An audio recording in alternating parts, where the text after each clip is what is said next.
Good morning, delegates, and a very warm welcome to our 88th Annual National Conference in the lovely city of Aberdeen. It's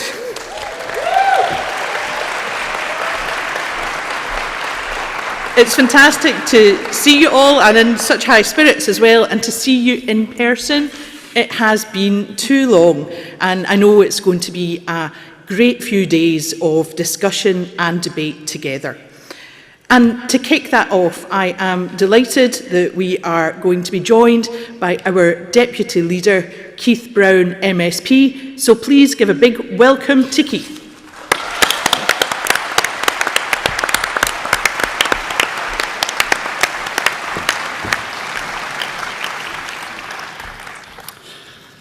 Delegates, members and friends, I think that proves that I could beat Kwasi Kwarteng in a foot race any day of the week.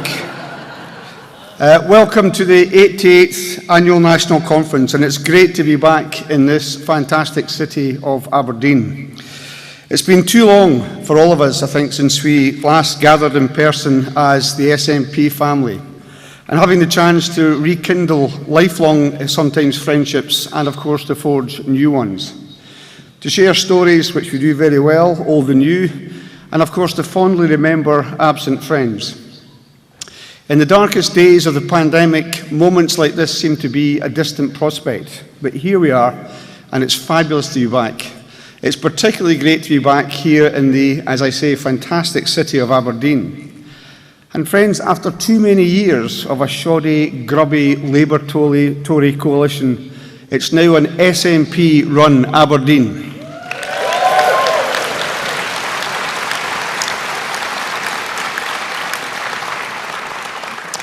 And friends, as life continues to return to something akin to normality, I'd like to pay tribute to those whose tireless work and selfless commitment has brought us to this moment. And by that I mean the NHS staff, the care workers, the police officers, the prison officers, the emergency services, and all key workers and our fantastic colleagues working in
went into that event. I'm particularly mindful of the police officer. I have some responsibility for the police, and that police officer on the motorbike at the front of the cortege was on a motorbike at low speed, which is difficult in the best of times, and did that for 6.5 hours. And he was joined by thousands of colleagues, and in addition to that, council workers, some of the people in the Scottish Government who'd worked on those plans for 13 years, they all deserve our thanks for making sure that Scotland played its part in a fantastic send-off to the Queen after her death. So thank you to all those involved in that.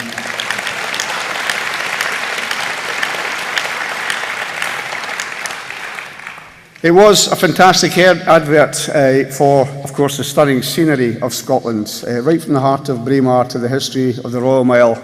And we had superb organisation, and also we should mention somebody that helped keep all that together, which was the Deputy First Minister, John Swinney, who put huge amounts of hours right over that weekend to make sure, for example, the queues at St Giles, everybody was looked after, everybody was provided with water and shelter, those with disabilities managed to get in early on. So thank you also to our very own John Swinney for the work that he did too.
And of course, we're talking about individuals, but what is clear is that Liz Truss is a symptom of the dysfunction at Westminster, and she's not the cause. The very fact, though, that she and her policy agenda was deemed acceptable to enter Downing Street in the first place speaks volumes for where we're at just now in Britain. And conference, as bad as the Tories are, and they are atrocious, any suggestion that a Labour Westminster government will be better for Scotland is simply laughable. Keir Starmer is just another Tony Blair.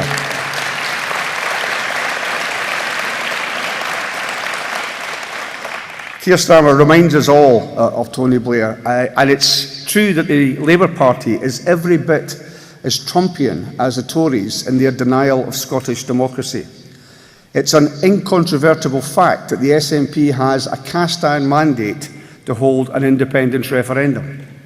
But Labour has always sided with the Tories to protect Westminster control, no matter how high the price has to be paid for the people of Scotland.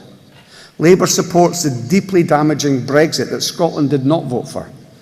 And I repeat, Labour supports Brexit and stands against any Scottish aspiration for our country to rejoin the European family of nations. It even sounds extraordinary to utter that sentence. Labour supports Brexit.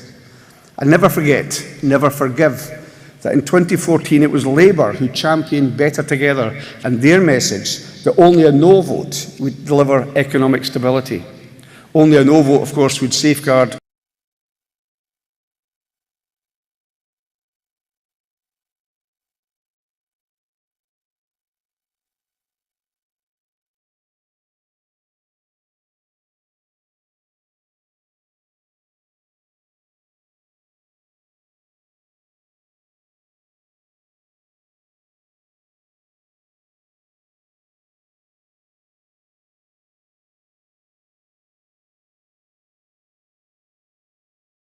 for good.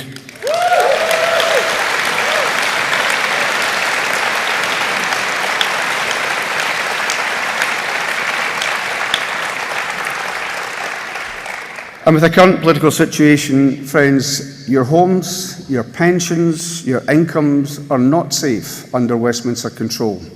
It's a price that Scotland can no longer afford to pay. However, there is some much needed good news. What has remained constant during this period of unprecedented change is the SNP's continued dominance of Scottish politics and our undiminished desire for independence. And with the whole entire Westminster system quite clearly broken beyond repair, the need for independence has never been more pressing.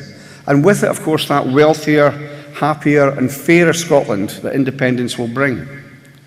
So last year we witnessed an historically significant Scottish Parliament election.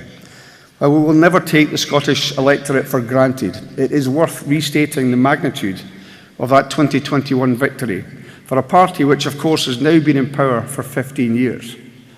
And earlier this year, the electorate renewed that trust at local level too, when we gained seats and maintained our position as by far the largest party in Scottish local government, winning 37% of all seats.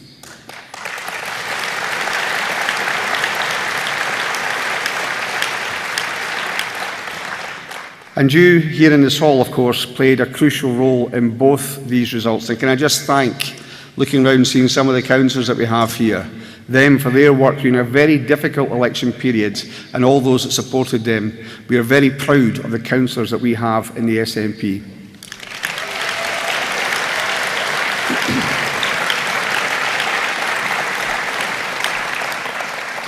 So your incredible dedication, the best electoral machine by far in Scotland, helped deliver that historic fourth term for the SNP in a very different kind of election. And it secured, of course, Nicola Sturgeon once again as our First Minister. And it renewed our mandate for a new independence referendum. The people of Scotland continue to put their trust in us to govern, as demonstrated so conclusively by every recent opinion poll. And it is astonishing to see the polls this week, 49%, 53 seats and so on. That's after 15 years in government. Despite how hard our opposition try, our independence movement will not be washed away. And it's interesting to see within those polls, even in the Labour Party, around 40% of their membership support independence. So regardless of how hard they try, Tory or Labour, to deny reality, the sovereign will of the Scottish people will not be denied.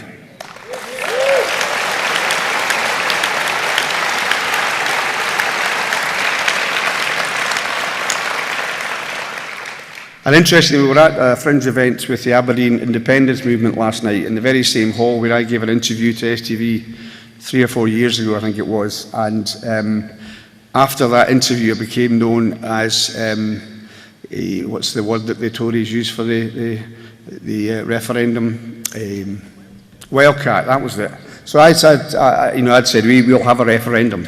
Whether Westminster agree, and it wasn't a question of seeking permission, it's trying to seek agreement. Whether they agreed or not, Scotland would have its referendum. So Jackson Carlaw called me Keith Wildcat Brown, which Christina's always been very keen on that name for some reason. But that seems a few years ago now. But the fundamental point is we are going to have a referendum, and Nicola has laid out the path for that referendum. So as we gather this weekend in great shape, but also with renewed resolve, I'd like to take the opportunity as well to thank all the staff across the party, particularly HQ staff, who have worked so hard to put this conference together. They do a fantastic job year in, year out. And also,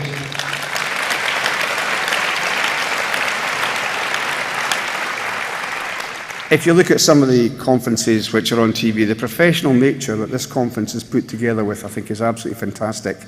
And over the weekend, we'll have speeches from Deputy First Minister John Swinney and our Westminster leader, Ian Blackford.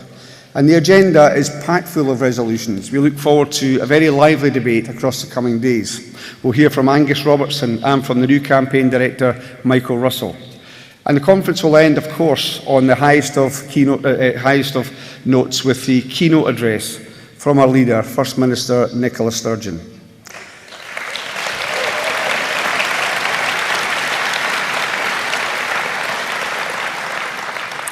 Conference, I think you could feel that the momentum is with us. I think even in the last 2 or 3 weeks, talking to family members, I've been talking to people in the education sector, talking to some other people that was over in Belfast with recently, who were not previously yes. They've seen what's happened. And I just think even in the last 2 or 3 weeks, I can feel a shift, a further shift going on towards independence. And the momentum is with us now. And that is why we have to continue with the actions that we are taking within the Scottish Government.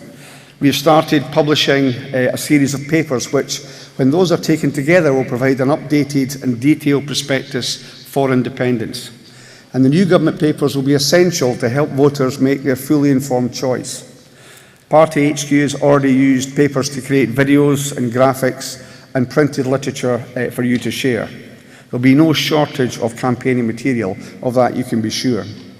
And there is more. Today it gives me great pleasure to reveal a significant new campaigning initiative conference. The SNP is entering the broadcasting arena.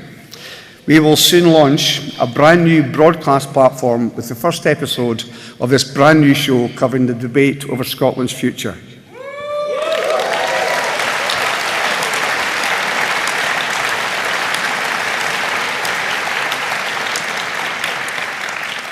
We will bring you new and familiar voices to discuss the big issues surrounding the case for independence. So please keep your eyes peeled online and in your email inbox for more details of this exciting development to be announced in more detail very soon. And that new venture will bring to life our vision of a better, fairer, more sustainable Scotland.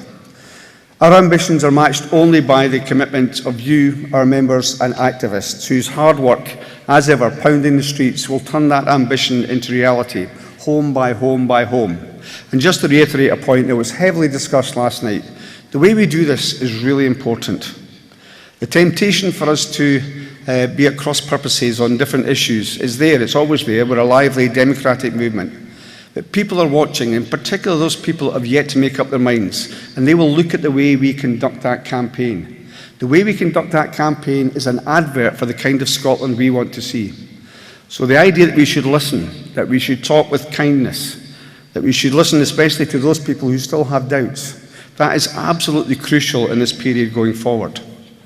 The pandemic and now the cost of living crisis has shown everyone what really matters. And I think in that context, kindness, the willingness to listen is extremely important. And as we look to the future, we continue to urge the people of Scotland to think about what kind of country they want to live in.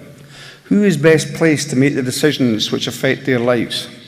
Who is most committed to making Scotland a fairer, more prosperous nation and tackling key issues like the cost of living crisis?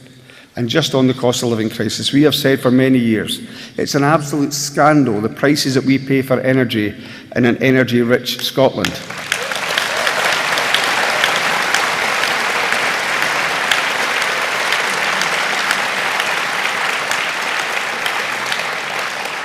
But now, over the last 2 days, there's a new dimension to that. It is an utter scandal that a country so abundant in energy resources as Scotland might be facing power cuts over the course of the winter time. An absolute scandal in a country like ours. So we have to ask who will deliver that wealthier, safer, more secure, happier and fairer nation. And our case for an independent future is one based on ambition and optimism. A belief that the people who live here make better decisions about lives rather than remaining under the corrosive control of Westminster. So we have to promise and we have to deliver a society where no one needs to worry about feeding themselves and their families. And whereas prices continue to rise, no one worries about paying their heating bills during the coming cold months of winter. We all know people who are sitting now petrified of their next energy bill, and they're doing things to themselves, sitting with coats on in their living rooms, thinking they won't put the heating on. We all know people in that situation, and we need independence, of course, to invest in the bountiful renewable energy resources that we have, the scale of which will be transformational, not just for energy supply, but for the whole of our economy. And friends, the contrast between Scotland's two governments has never been so stark. The gulf between our priorities has never been so wide. As the Scottish Government's new independence papers will illustrate, Britain is a less wealthy, less happy and less equal society than so many European countries who are the same size as Scotland. We are already being held back by Westminster control, and Brexit is making things worse, much, much worse. And these are political choices. There are other, better, fairer options. And while Truss's Tories continue to line the pockets of the very wealthy, the SNP is set on an entirely different path. Our fledgling benefits agency, Social Security Scotland, is now delivering a wheen of new benefits, making a real difference across Scotland. And consider just one of those, the Scottish Child Payment. It's perhaps the most significant policy development of my political lifetime, and one for which we should be incredibly proud.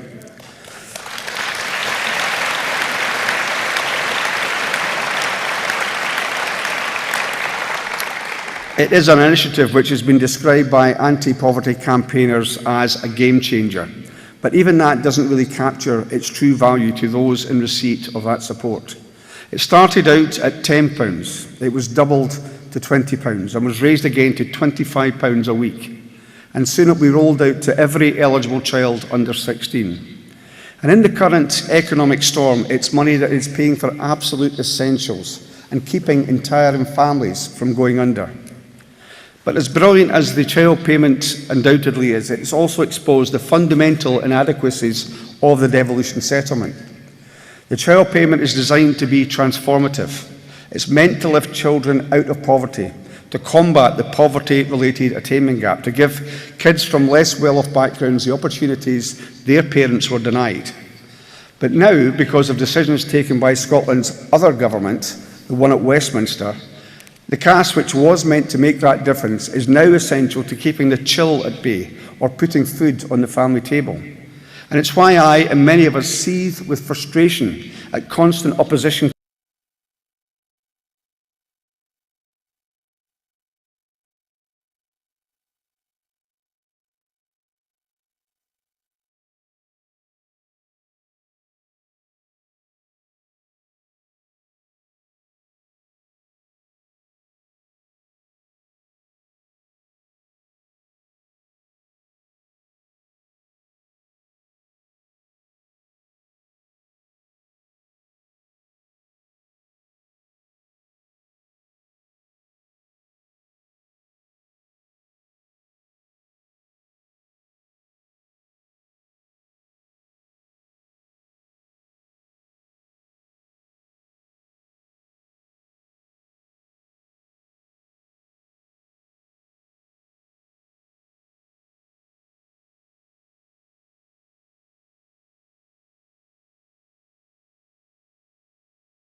I'm taking a wild guess, but I don't think I have to convince you of the need for independence. But by working together in the way that we are, we must continue to win over our fellow Scots who are not yet convinced. That's the crucial area. There are some people we're not going to convince, no matter how eloquent our arguments and how compelling the case for independence is. And there are some people we don't have to try too hard, many of them in this hall, to convince it's the right thing to do. But it's those that are yet to be convinced that we have to absolutely focus on. And we can convince our fellow Scots that in an independent Scotland, everyone's basic needs are met as a matter of right. And we're no more at the mercy of Westminster, where wealth and opportunity, as we can see just now, is reserved for the few. Every Scot deserves better than this. And the people in this hall, you, are the people that are best able to deliver that better tomorrow. Because the prize, there's no question, is there for winning. Friends, we have, as ever, work to do. And I'd like to thank you for the work that you've done so far and ask you to be ready for the fight about to come. Thank you, Conference.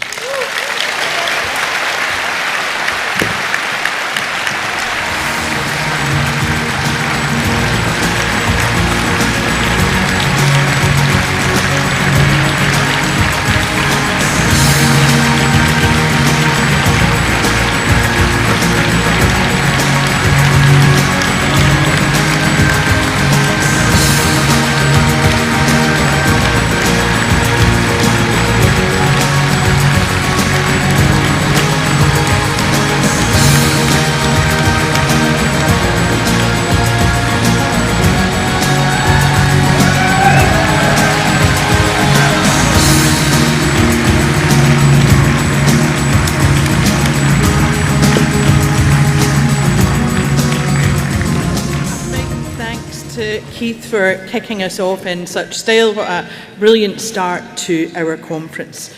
And now, delegates, let's move on to the report of the Conferences Committee, and I will ask Lorna Finn, National Secretary, to talk to the report. Thank you, Lorna.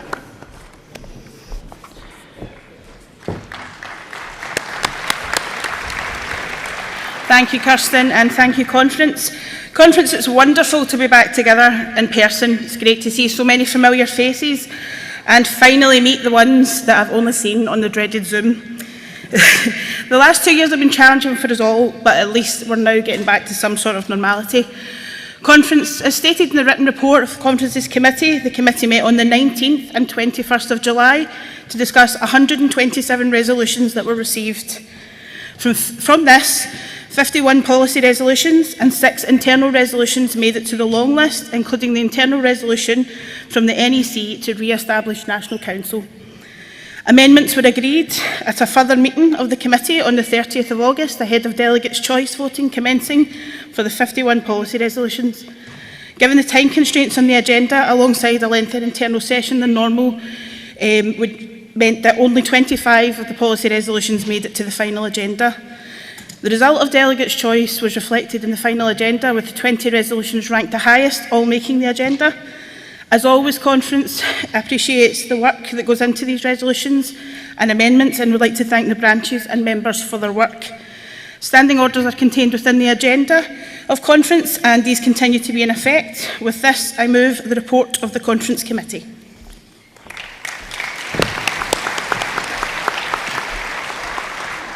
Thank you very much, Lorna. Now, Conference, I see no cards in to speak against the Conference Committee report. However, I do see Mr. Fisher proceeding at speed towards the stage. If I can ask you to bear with me while I just cross-check if we do indeed have a card while Jerry makes his way to us.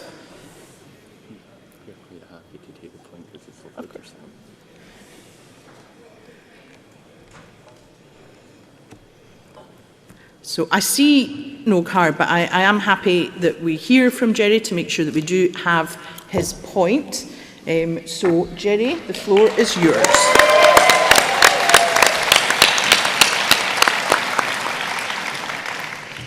Morning, fans.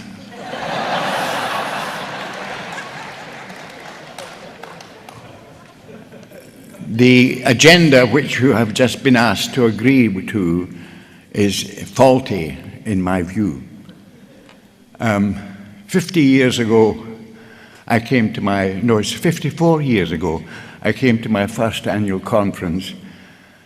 I've been to 50 annual conferences, 16 spring conferences, and I think over 100 national councils. I was the only delegate who voted against the Constitution and Rules Committee, the Constitution and Rules adoption change in 2018, when we eliminated, on the basis of a move from the hierarchy, to eliminate National Council. So I'm looking forward to that bit.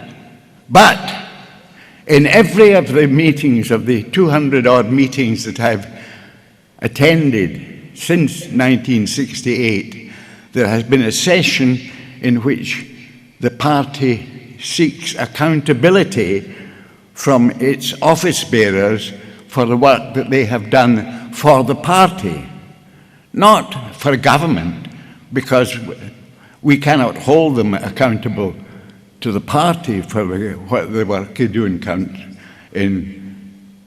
government. They have a mandate from the electorate, which is a stronger mandate than any mandate from the party. But the proposal that we have on the Agenda Committee, on the Agenda Report, is that we have a session which should be very short, because we're going to put back National Council on the Constitution and Rules, which I'm very much in favour of, but which calls for questions to be written in advance to the office bearers who are being held accountable, and for those questions to be answered not to the conference, but to the delegate who asked them.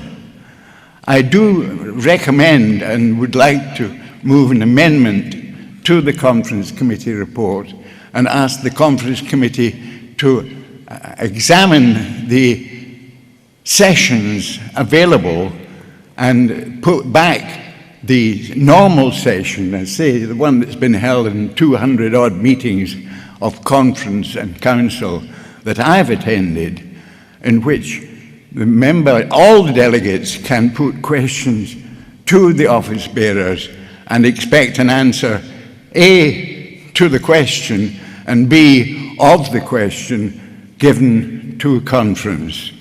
I move.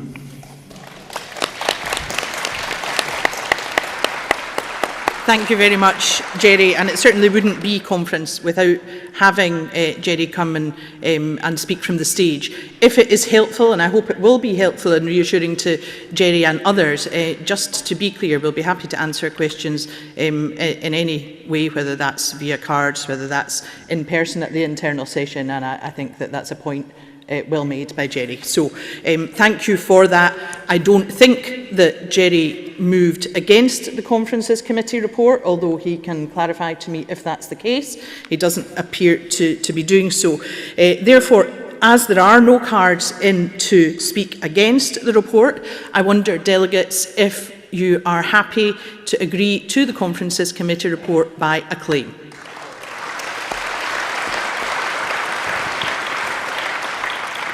Thank you very much, Conference. That means that we can move on now to the first of our resolutions for the day, and that is resolution number 1, re-railing North East Scotland.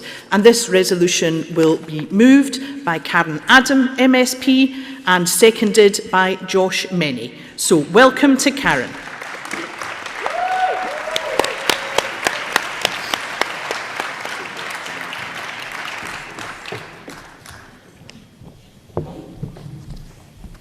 Thank you, Kirsten. A few whoops there, so thank you to my fans as well, Jerry. Conference, it's so lovely to see so many people in real life after the last couple of years, and I hope we can get together for a wee blether. But welcome to my home tune at Aberdeen. It's lovely to see you all. Conference, I'm bringing this resolution to you today because I believe that re-railing the North East could unlock the full potential for the North East, but also beyond.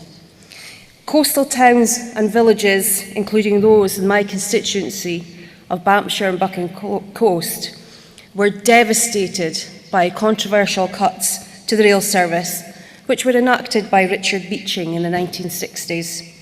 This left some communities without any rail connectivity and robbed them of reaching their full potential and prosperity. In many ways, it was the very worst of Tory social engineering. It has left towns within my constituency, and we're talking about proud fishing towns, truly unique in their heritage, important to Scotland.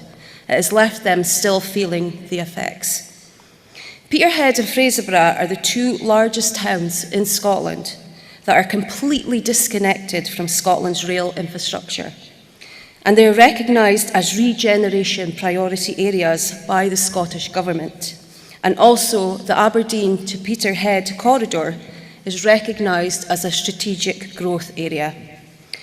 Peterhead is the largest fishing port in Europe, and its port is the largest offshore support facility in the world.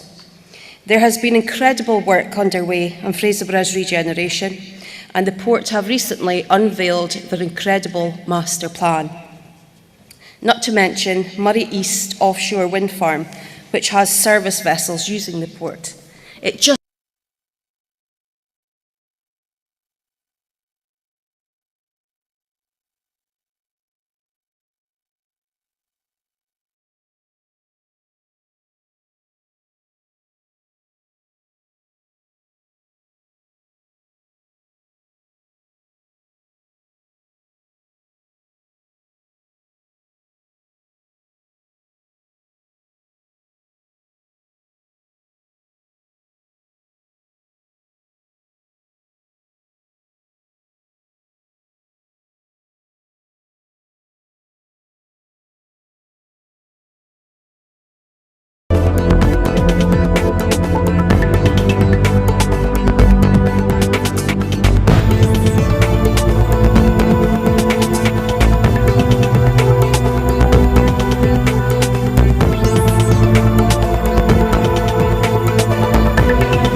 for a feasibility study from the Just Transition Fund. This means, fantastic. This means that the prospect of re-railing Peterhead and Fraserburgh is one step closer to becoming a reality. And by awarding funding for a feasibility study, the Scottish Government are also showing that they are taking these plans seriously. For example, the reopening of the Borders Railway has shown with the right political will, support in this, it can ensure that this become a reality.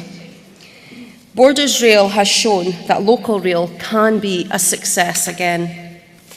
Conference, I'm asking you, please support this resolution. Let's ensure that no town is left behind when it comes to our commitments to rail, and showcase how we are looking after every corner of Scotland. We are unlocking the full potential, not just for the North East, but for the whole of Scotland. Thank you.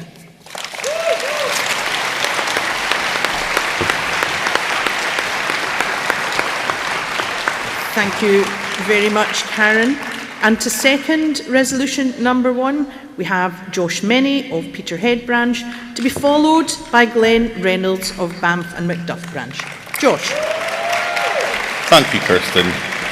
Hello, conference, fit like and fuse your dues. Welcome to my home city of Aberdeen and the north east of Scotland. What an absolute privilege it is to be the second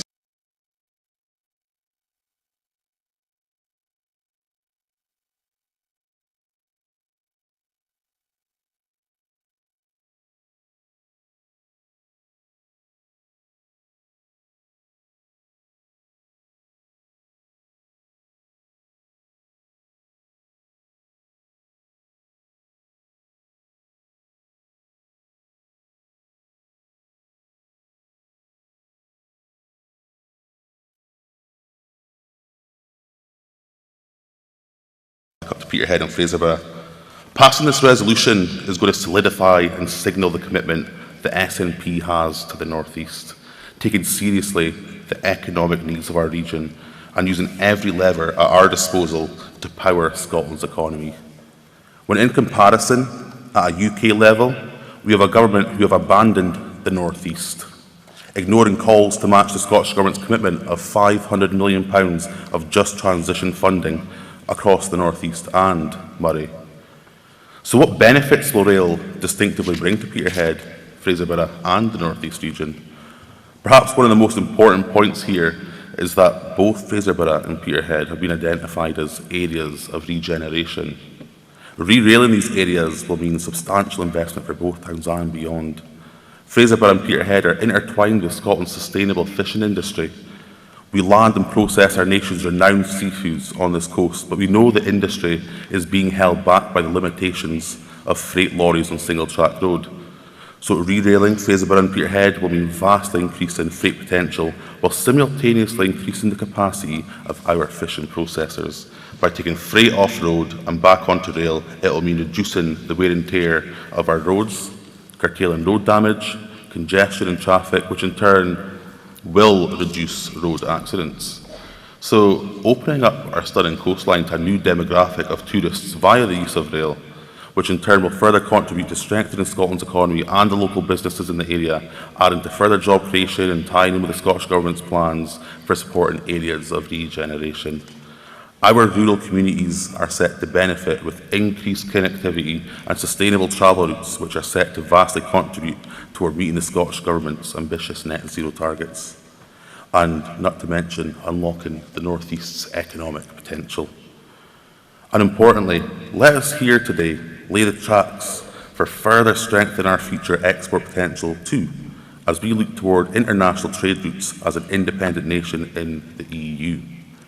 Let's send a message to the world that Scotland is open for business. Let's get the North East economy back on track by bringing rail back to our coastline and connecting us again to the continent of Europe via rail. Please pass this resolution, conference, and importantly, have a fantastic conference weekend. Thank you so much. Thank you very much, Josh. Delegates, next speaking in favour of the resolution is Councillor Glenn Reynolds from Banff and Macduff branch, and Glenn will be followed by Luke Buchan of Peterhead branch. Welcome, Glenn. Good morning, Conference. I'm supporting this resolution and do so as a councillor in the Shire and a constituent association member for Banffshire and Buchan Coast that includes proud historic fishing ports and the two hard-working proud people to be found in Fraserburgh and Peterhead. Two towns and a region that still reels from the beaching cuts of the 1960s. Yet another example, as Karen Adam has said, of Tory policies not short of social engineering that turned part of this region into a wilderness. Colleagues, now is the time to turn the tide. Colleagues, I represent an area just an hour or so from here up the coast, where in villages and towns we can see some of the worst child poverty, where food bank use is spiralling for all people, working or those unable to, where family income levels are below or tinkering just above the minimum levels. Places, colleagues, where hope can be difficult to find and despair is the loss of a single pay packet. We do what we all do, I'm sure, today in this hall, carry on mitigating and fighting against the limitations that we have constitutionally. That, colleagues, is why I'm supporting the prospect of reinstating rail links to places like Peterhead and Fraserburgh. The old Buchan and Formentine line that will boost tourism, help the fishing industry transfer freight from road to rail, tackle climate change and offer a lifeline for isolated communities. Colleagues, the Campaign for North East Rail was established in 2021 by train driver Jordan Jack to bring modern infrastructure to the forgotten corners of Aberdeenshire. And that is what Beeching did. Swathes of Scotland were forgotten, unconnected areas that have struggled for 50 years, and now there is a chance. Funding from the Just Transition Fund has become a beacon of light for the area. We need to think bigger than just being able to move around by bus, bigger and bolder. A whole new rail infrastructure is, I'm aware, a big undertaking, not just something that can be limited for councils, whether in the city or the Shire. Heavily populated northeast towns, colleagues, which have so much potential in industry and tourism, are missing out on economic growth because they're isolated. Ports like Peterhead are international links to our Nordic neighbours, and yet in the 20th century they're not accessible by rail. It's not right, colleagues. Colleagues, in conclusion, we all know in this hall we're approaching times where we will be asking for people to trust us, as they have done, but make that leap of faith a stretch further, to stick with us and be part of a great new future. We all speak to people, I guess, who are those that need that further bit of encouragement. As much as people out in the northeast want rail to happen, some don't think it will. It's not the sort of great initiatives that happen to them, changing their communities. They're still living in the Tory landscape. It's a pipe dream, some say. Now, colleagues, is the time to prove that we can be bold and initiative, and part of that is to show how we can make dreams happen for us, the future to come and for our planet. Thank you, colleagues.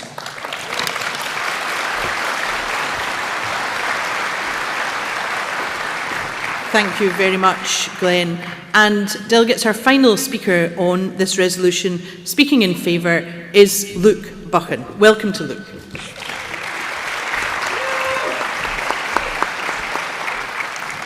Hello, Conference. My name is Luke Buchan, and I am the Youth Officer for the SNP branch in Peterhead. And it's great to be standing in front of you today as a first-time speaker in support of this resolution. Conference, I'm 17 years old and I've lived in Peterhead all my life. I know Peterhead has so much to offer. We have one of the busiest fishing areas and bustling daily fish markets. We have tourists flock to our fishing port to enjoy the fresh scent of the sea air and watch the boats in the marina. Peterhead and the surrounding area has some of Scotland's most beautiful golf courses, not to mention the stunning views of our fantastic coastline. Just south of Peterhead, we have the home of Dracula, Slains Castle, the place that inspired Bram Stoker to write his favourite novel, and we have so much more. But Conference, although Peterhead is a beautiful place, the decline in industry over many years, with the recent impacts of Brexit and the rising cost of living, have made Peterhead an area with high levels of deprivation, with some of the highest levels of poverty in Aberdeenshire, and it's a town in need of urgent regeneration. The Conference, like it's been mentioned already, Peterhead and Fraserburgh have already been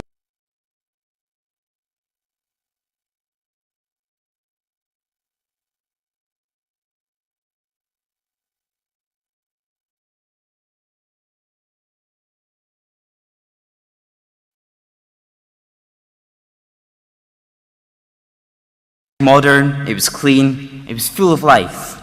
But the Blue Tuners had a disposable income to spend in the local economy. But sadly, Conference, it's not like that anymore. A recent example of this is the closing of Brewdog in our local area. It's been emulated throughout the coastal towns in the northeast. Local businesses are struggling because people cannot spend money at these places. But bringing rail back will unlock a new way to support our local businesses, the community, and our local economy. Connecting the North East to Scotland Rail will welcome tourists from the European continent and see our stunning coastline, filling our fantastic golf courses and spending money at our local shops. Not to mention how people who live and work here will benefit from the accessibility that rail connectivity will bring to the rest of the country's rail network. Rail in the North East will transform places like my proud town of Peterhead for the better. Confidence, the re-railing of Peterhead is long overdue. This railway should have been done decades ago. This railway, the North East has generated billions of pounds, and I think it's time that we get some of that back and unleash the North East's economic potential. Confidence, please support this resolution. Thank you.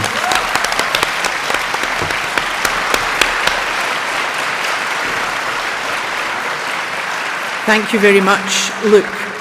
Delegates, Luke was our final speaker on this resolution, and we have no cards in to speak against, so I wonder if you are content to pass this resolution by acclaim.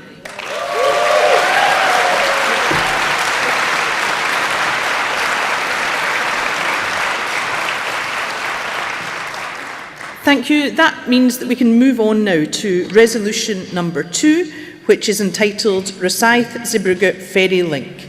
And this resolution will be moved by Chris Hanlon of West Fife and Coastal Villages and seconded by Douglas Chapman MP. Welcome to Chris.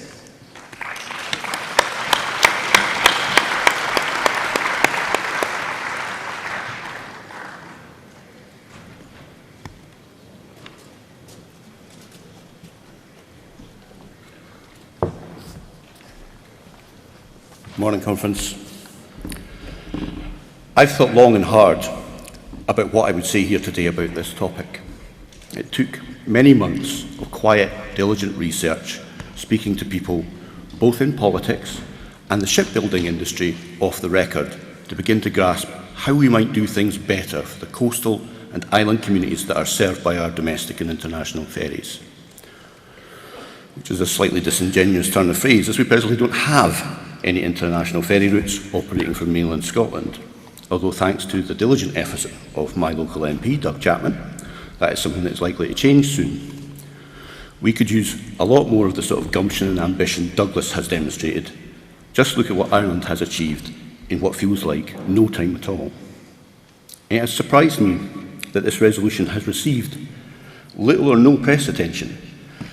Several other resolutions on this agenda have had many, many column inches written about them over the last few weeks, but nothing for this one. Zip, nada, sweet Fanny Adams, as far as I know, apart from a couple of pages in the National.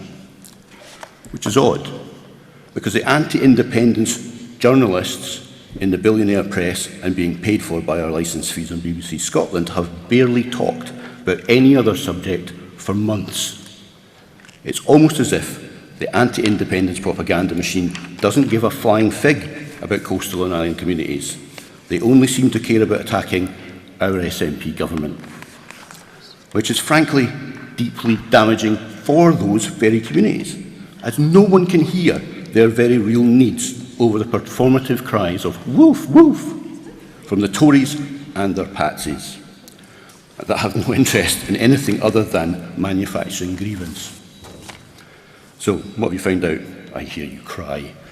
Well, like I said, it's difficult to find out anything over a deafening wall of white noise being spewed out by the Tory-led anti-independence coalition and their mouthpieces in the media. But the answer is, not much. There's no smoking gun, no conspiracy, no fingers to be pointed at anybody in particular. Could things have been done better? Absolutely, 100%. But no heroes, no villains. Just a common or garden story of half a dozen large organisations that don't seem to be able to get their act together in any sort of meaningful way for the people of the communities they exist to serve, which is precisely what this resolution is about. As the redoubtable Roger Mullen often says, it's important to first consider what the problem you're trying to fix actually is. Almost everything you try to do to fix a problem is counterproductive if you don't actually know what the real problem is before you start. So what this resolution recommends is a deliberative process, like a citizens' assembly or something smaller like citizens' juries, that actually goes to communities with a dog in this race asks them what their problems are, and in a spectacular new innovation, listens to them. And it's crucial that it is a deliberative process. None of this stupid public consultation nonsense where you pick and choose which of the extremist existing positions you want to listen to. No, we need to work with communities, listen to their needs, and help them gather the evidence and make informed decisions as to how to proceed. People need to feel a sense of ownership over the decisions that affect the communities they live in, and letting them write their own story is the best way to do that. And personally, I would suggest drafting Michael Russell, who will doubtless be furious that I'm suggesting that, back into public service to help design and steer that process. He knows what he's doing, he helped implement the first Citizens' Assembly, and he has a long-standing association and relationship with coastal and island communities. But that's just who I would pick if I were in charge. And, you know, he's a busy man with an independence campaign to get off the ground, and a ref from him to help win this next year. So you might not want to do it, and others would certainly need to do all the heavy lifting anyway. But this, like so many issues we will discuss this weekend, cannot wait for independence for us to demonstrate that Scotland is indeed better run by those that live here.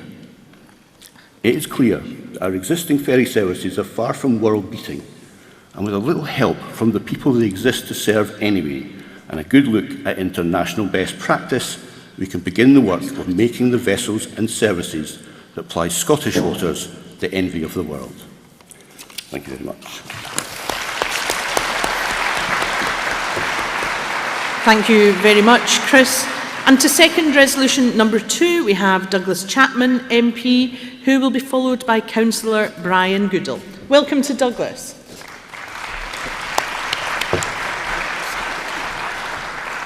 Well, Conference, I'm absolutely delighted to second this resolution on the proposed reopening of the Rosyth to Zeebrugge ferry link. The Port of Rosyth in my constituency of Dunfermline West Fife is ideally placed as a transportation hub linking Scotland with mainland Europe. As we sit today in the ruins of post-Brexit Britain, there's never been a more important time to establish direct trading and tourism relationships with our European partners and to aid our economic prosperity and develop our export potential. There is much in this resolution that illustrates the determination and desire to tap into our rich maritime potential, to reawaken that relationship with our coastal communities, and to re-establish our reputation for engineering excellence with a new ambitious comprehensive maritime strategy. This motion is more than just about ports, ferries and trade. This is a motion that puts people and place at the heart of our coastal and economic aspirations. This is a motion that calls for the creation of a resilient Scotland, an ambitious Scotland, and a Scotland with a vision of international connectivity. I'm pleased to update you on some of the progress we've made on this project to date.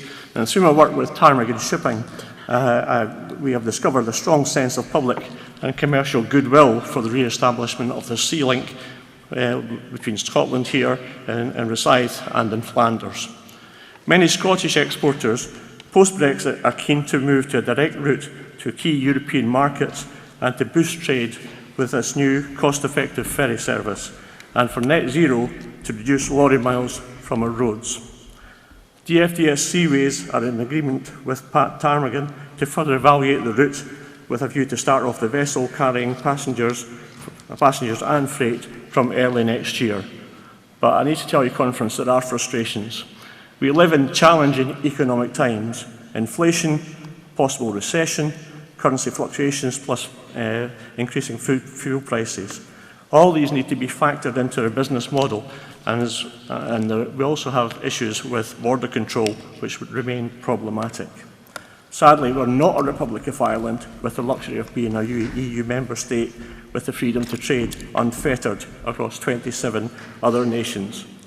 We do believe, however, that these frustrations can be overcome, and the teams in Rosyth and Flanders remain committed to making this project a sustainable success.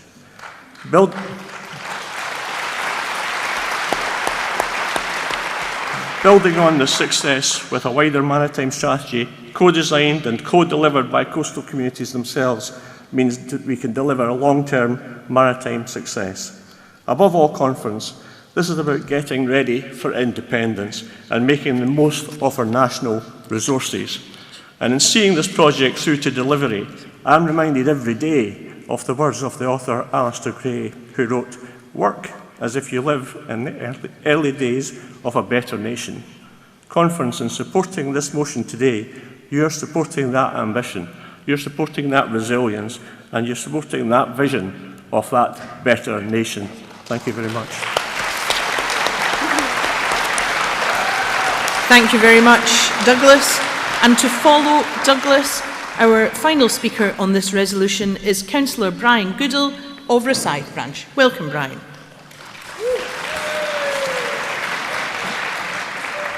Good morning, Conference. It's great to stand before you today as one of the SNP's two councillors out of the three-member Fife Council ward of Rosyth. I want to speak in favour of this resolution as I feel very positive about the opportunities that the return of a commercial ferry link would bring to Scotland. Firstly for freight and with all the obvious environmental benefits that come with that, but also, as we've heard from Douglas, the delivery of a passenger service is looking increasingly possible.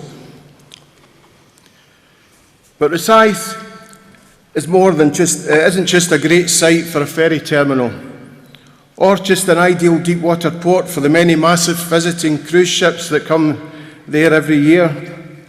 Rosyth is not even just the famous and historic dockyard that can build things on a scale that almost all other such sites couldn't even contemplate. No, Rosyth, first and foremost, is a community of over 13,500 folk, with hundreds of more people in the nearby villages. Dunfermline may have just been awarded city status again, but Rosyth is Scotland's only garden city and celebrated the centenary of that status back in 2016.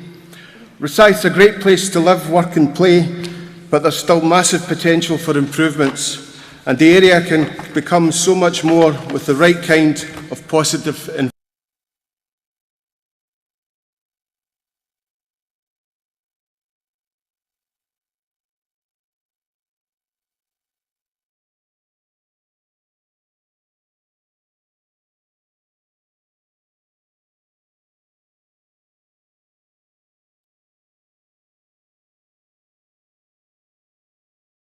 On naval contracts that eventually saw the jobs and the real investment go to yards down south. The laying up for decades of nuclear submarine hulks, which the MOD brought to Rosyth years before they even began work on how they were going to deal with them. And now we have the entirely experimental project to dismantle these nuclear submarines. And all of this is going on just metres from people's homes, and not far from the schools, shops, parks and workplaces of Rosyth. The area around the ferry terminal is crying out for investment and development, but that must now be positive green investment and environmentally sustainable and sensitive development. The return of a ferry link from the Port of Rosyth to Zeebrugge is one such positive development, and I hope that Conference will unanimously agree this resolution. Thank you very much, Brian. Delegates, we have no cards in to speak to the amendment which is listed, and therefore that amendment will fall. And we have no cards in to speak against this resolution. And can I therefore ask if you're content to pass the resolution by acclaim?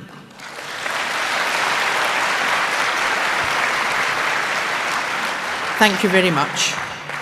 We'll move on now to our third resolution of the session, and this is entitled Community Bus Services. And to move this resolution, please welcome Andy Oliver from Stonehaven and Mearns Branch, and the resolution will be seconded by Catherine Victor, also from Stonehaven and Mearns Branch. Welcome, Andy.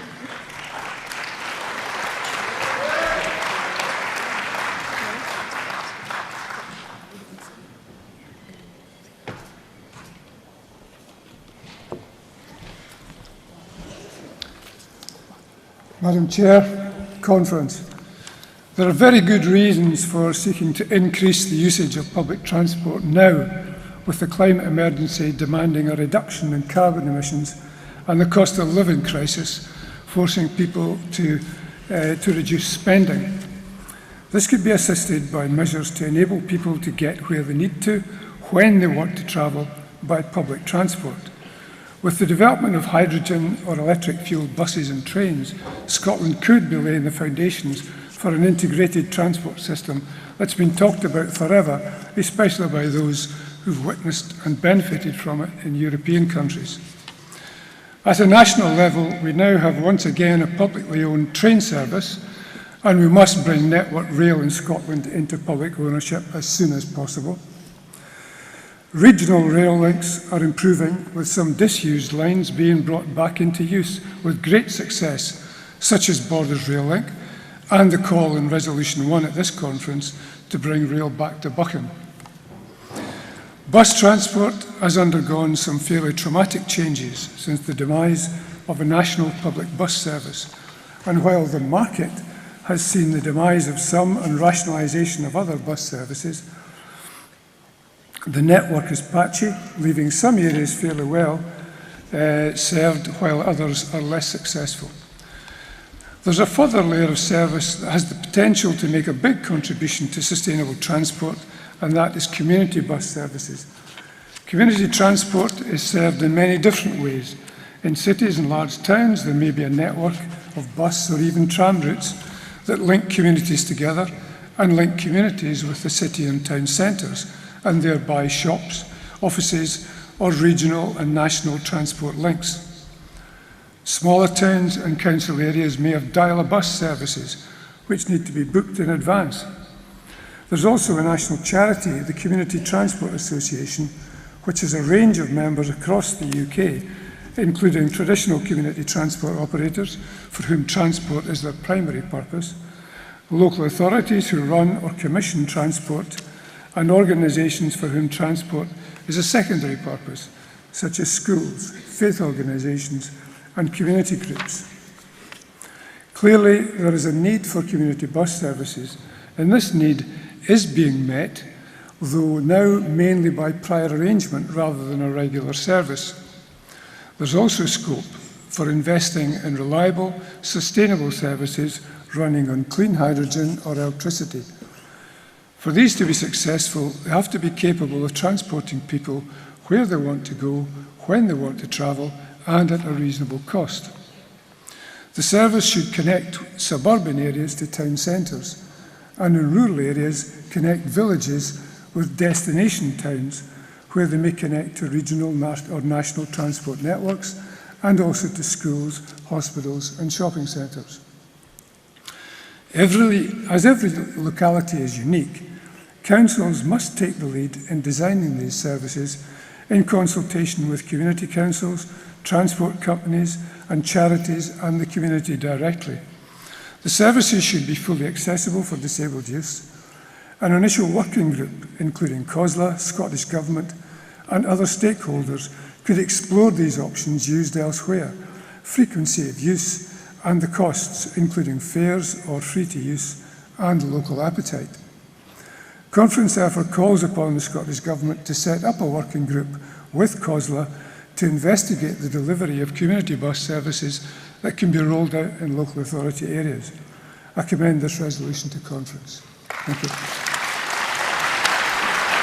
Thank you very much, Andy. And to second resolution number 3, please welcome Catherine Victor from Stonehaven and Mearns Branch.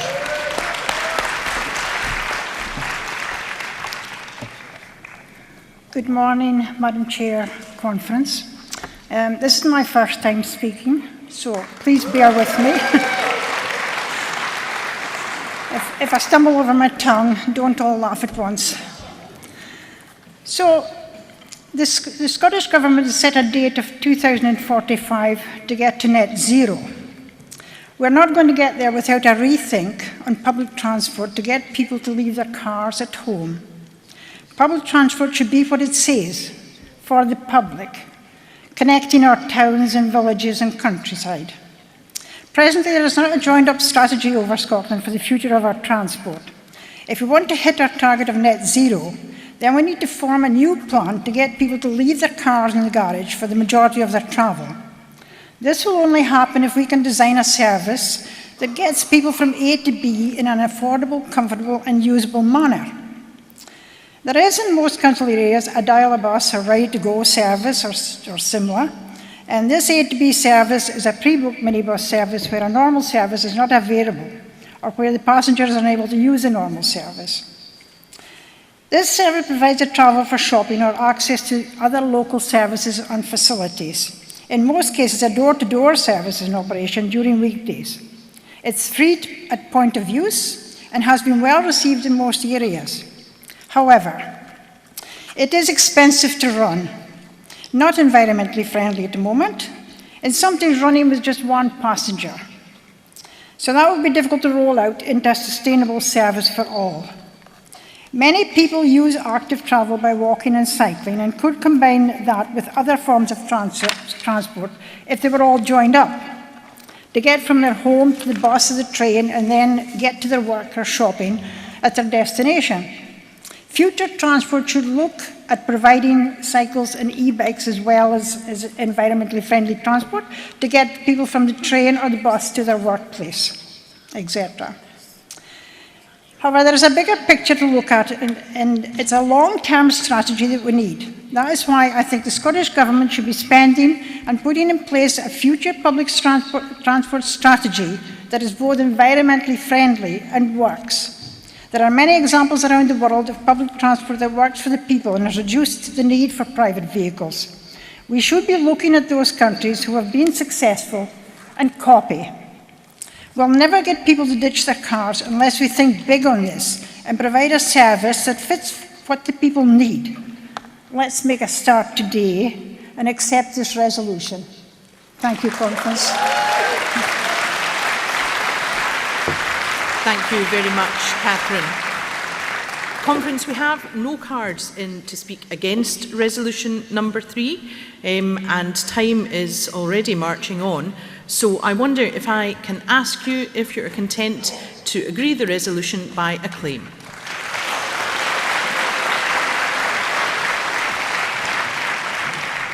Thank you, delegates. That means we can now move on to resolution number 4, which is entitled Land Reform. And to move that resolution, I would call upon Rob Gibson of Cromarty Firth branch, and Rob will be followed, seconding, by Paul Anderson of London branch. Welcome to Rob.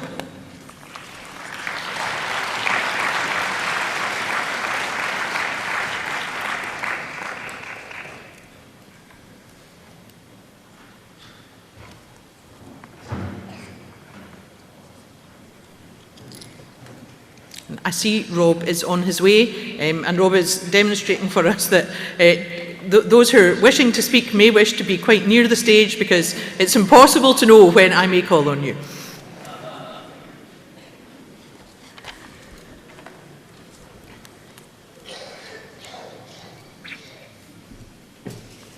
Thank you and welcome, Rob. My apologies. Basically, I'm here to speak about a subject that we think is inseparable. We think that, and I hope Conference agrees, that land reform and national independence have always been seen by Scots as inseparable aims.